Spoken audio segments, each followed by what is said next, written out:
Rev up your engines!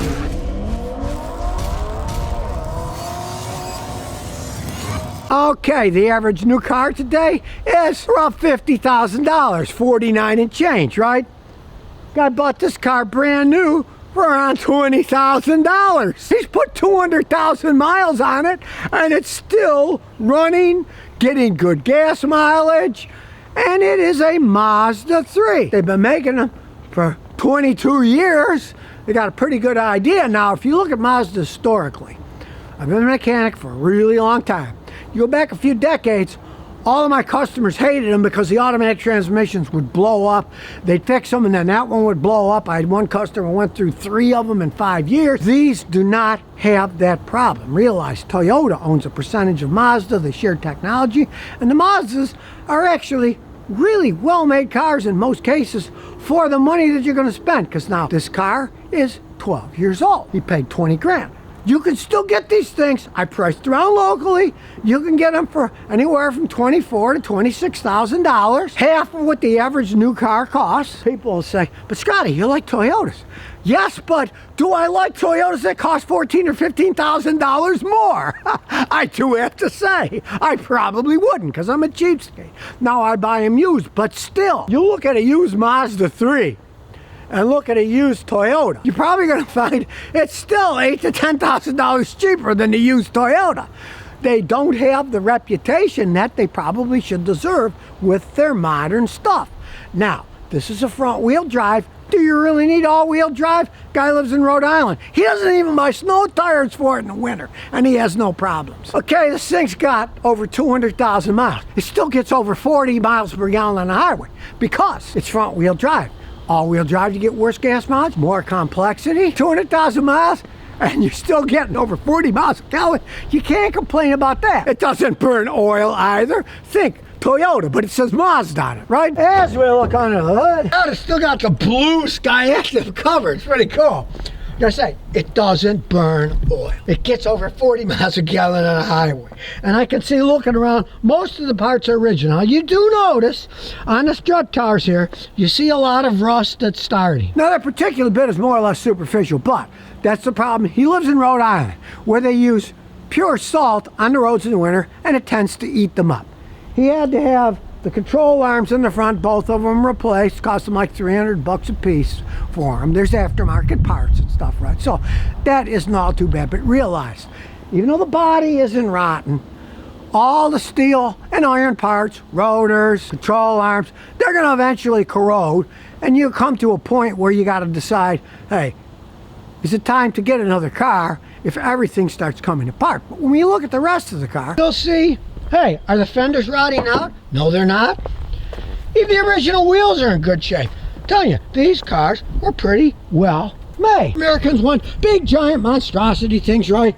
Maybe Americans will finally wise up like this guy and be happy getting a smaller one, gets better gas mileage, does everything you want, doesn't rust out. Because if gas mileage is something that you want, you're better off with simplicity like this and a smaller size. For example, just yesterday, a guy brought me a brand new 2025 Subaru Outback, okay?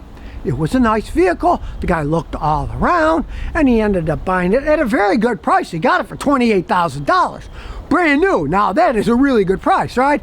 But, on the other hand, it's got a big 2.5-liter four-cylinder engine. And the best he gets on the highway is 39. This thing gets over 40. So, if you're thinking, I want better gas mileage, think smaller like this. Think a compact SUV. Don't think, I'm going to get a big.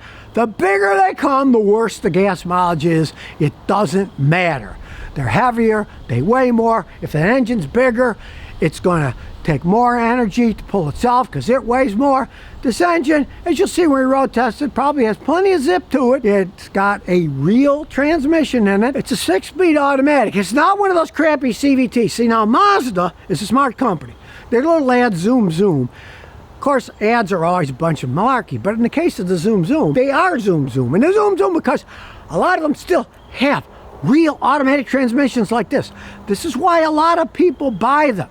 I had customers who were die-hard Toyota and Honda fans, and they switched to Mazda because they said, we like real automatic transmissions.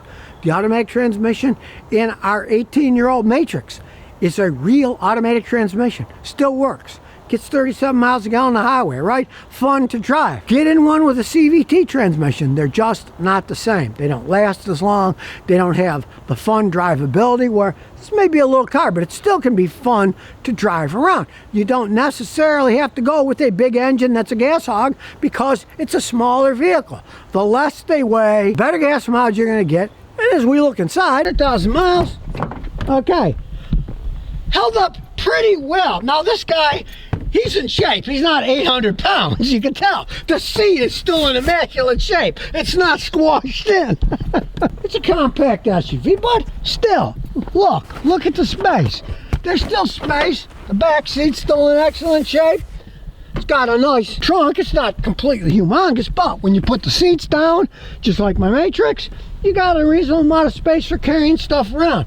It is a really conveniently designed vehicle. And of course, now the truth comes out. We get my giant scan tool out, and we'll see what shape everything is in. And when we get inside, here's what I love. A manual seat. You pull a lever, it never breaks. It goes back and forth. None of this electronic crap. Baby got 204,000 miles plus. Comes the moment of truth. Diagnostics. We'll do standalone. We don't need to record any of it. See how fast it popped up the VIN number. Mazda 3, 2-liter automatic, 2-wheel drive. Not sure did it fast, and the only problem is an ABS system. The speed sensors aren't working right.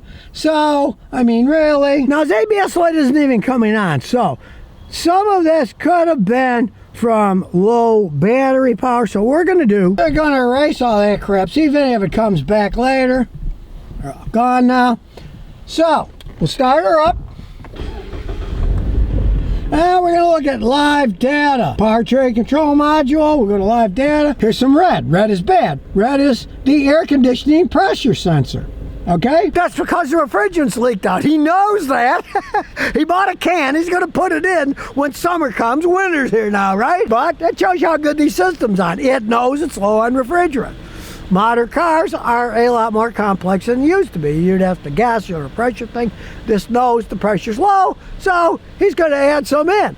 All right? But he's not going to do it until summer comes along because he doesn't care. It's getting pretty cool here now anyway. Look at some more data here. No misfires. I don't expect misfires. A car that's misfiring is not going to get over 40 miles a gallon on a highway, right? Ratio of the Lambda is 0.99. Okay, so it is 1/100th off of perfect. You can't complain about that with 200,000 miles. Gives you the fuel pressure, the pulse width of the fuel injectors. That's all normal. The exhaust, catalytic converter temperature, intake air temperature, mass air flow sensor. And look at this. The short-term fuel trim is 0. Okay, it's got 200,000 miles and the fuel trim is 0, which is perfect. It's even better than some of the Toyotas that I've checked out with 200,000 miles. Even tells you about the thermostat on it. I mean, hey, there's a lot of technology in these Skyactiv systems, and they work quite well. So here you go on the road test. Yes, a real emergency brake, not that electronic crap. I love it. No car, it's basic. There's no backup camera, so we gotta look, but hey, it's got a pretty good view here. This doesn't really have blind spots. Being a small vehicle, you can see all around. The first thing I noticed, 200,000 miles, it doesn't shake at all. Mazda has the Skyactiv technology going quite well. It's a 12-year-old car. Blindfold me, I couldn't tell you what the age of the car was. Now, it is a compact car, so I expect a somewhat bumpy ride over these horrible roads. Actually, not too bad. Now, I do hear noise from the back, but that's because it's some bent rims, and the tires in the back used to be in the front, and they're worn unevenly, so that's why you hear that noise. He's going to put new tires in after winter, and the noise will go away. I checked them out. They're not particularly worn out too badly. They're safe to drive, but that's what that little humming noise is. Now, this isn't a tiny 4-cylinder engine. It's 2 liters. So we'll see if it's got any zoom left. We'll give it some zoom. Look at that. Real transmission. Still shifts like a dream. He got his money's worth in this Mazda 3. Let me tell you. $20,000. 200,000 miles later, still getting 40 plus miles per gallon on the highway, still rides pretty good, and yeah, there's some rust because it's in Rhode Island, but it's not a point of no return where you have to get rid of the car because it's rotting away. You replace the control arms, and it handles perfectly fine. They were just rusting out. The body itself isn't. They're totally stable. No problems with that. Dash and everything's still in good shape, not cracked or broken. They've got the cool little sunroof on the top. And here we go, back up the hill. Well, no problem going up the hill. It's the advantage of a smaller car with a 2-liter engine. Got a lot of zip. It's got a lot more zip than our Matrix that only has a 1.8-liter engine. Plus, it has 2 more gears than the Matrix. The Matrix is a 4-speed. This is a 6-speed. Hence, it can get a little bit better gas mileage, but at the same time, have a lot more zip in it too. And of course realize this particular Mazda was made in Japan, where they make them great. They still make a bunch of cars in Japan. Though personally, from my own experience with Mazdas, I would not buy one that's made in Mexico. I got stranded 5 times by a new rental one. It was a CX-50. And the electric emergency brake froze on. Couldn't drive the car, it was a real pain. This is a mechanical brake. Much better design. Okay, so there you have it. A Mazda 3. He paid 20 grand for it. It still gets 40 miles a gallon. Shifts like a dream. Yeah, the air conditioning is leaking, so he's going to add some refrigerant to it. Big deal, right? Like I say, if you can find one that's made in Japan for the money that they're still charging today. I looked around and he paid 20. You can still get them for 26 or so around here if you get base models. Really decent cars for driving around in. You don't get a CVT, you get a normal transmission. And with their Skyactiv technology, they don't need the stinking CVT to get 40 miles a gallon. It's got regular gears, right? 6 gears, and they work perfectly fine. And they've done so for 200,000 plus miles. So, now you know a little bit more about Mazda 3, so you can make a wise decision if you're looking for something that's going to last a long time, good gas mileage, and not cost you a small fortune to buy. Half the price of the average new car. So if you never want to miss another one of my new car repair videos, remember to ring that bell.